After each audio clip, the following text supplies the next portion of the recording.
Hi, this is Juan Reitzel, and this is my time in sports writing.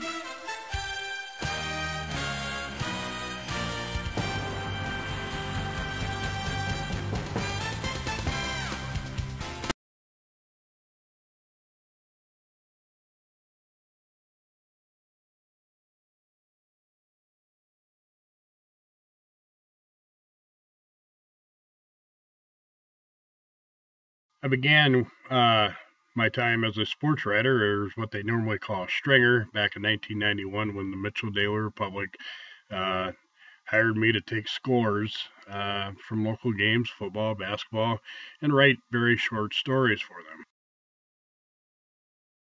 After a couple of years, I was able to begin covering high school games. The person who hired me was the sports editor then, was Corey Wenzel, who is now the Daily Republic publisher. After a few years there, he let me do an interview, and my first interview was with Jerry Schemmel. He was a Madison native. He graduated a couple of years after I did from high school, and at that time he was the play-by-play announcer for the Denver Nuggets NBA basketball team. And Jerry was also a survivor of Flight 232 that crashed in Sioux City, and I was able to interview him mostly about being a play-by-play announcer, but I did get a chance to interview him a little bit on his experience on Flight 232.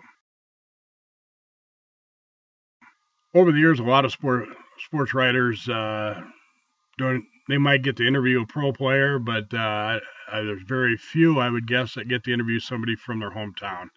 I've been blessed twice. First was Mike Miller. I was able to cover him for a few games when he was a junior in high school, back in 1996, I believe.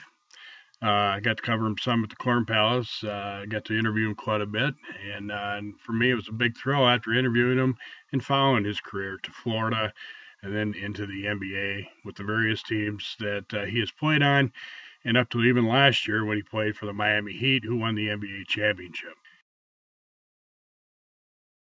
And again, I mentioned I was blessed not once but twice. The second time was with Mount Vernon native Chad Greenway, who is now an all-pro football player with, of course, my favorite team, the Minnesota Vikings. He's a very good guy, and again, not only once but twice I've been blessed with being able to interview somebody who was either from Mitchell or a very close area town. One thing with sports at this level is you can't just be an expert in one. You've got to be knowledgeable in many sports, and of course I enjoy sports, so that's no problem. Anywhere from the fall football, going through the year covering games, all the way through the playoffs and championship games, and that flows into basketball, boys and girls, where you get to cover games, whether at the high school or the college level. And this year, I was also able to cover my first volleyball match. After all these years, I covered a volleyball match between Mitchell and Huron. And even though, I'll be honest with you, I was skeptical when I first went, they kind of made a believer out of me. It was fun to watch. I enjoyed it. And again, that's something that a sports writer needs to do, is have a little bit of flexibility. There are certain high school sports I haven't covered yet, such as gymnastics. I haven't covered wrestling, which hopefully someday I might get that opportunity. One big advantage for a sports writer, of course, is you get the best seat in the house. This clip below is from a recent Dakota Wesleyan men's basketball game. And as you can tell from where I'd taken this video, it is literally the best seat in the house.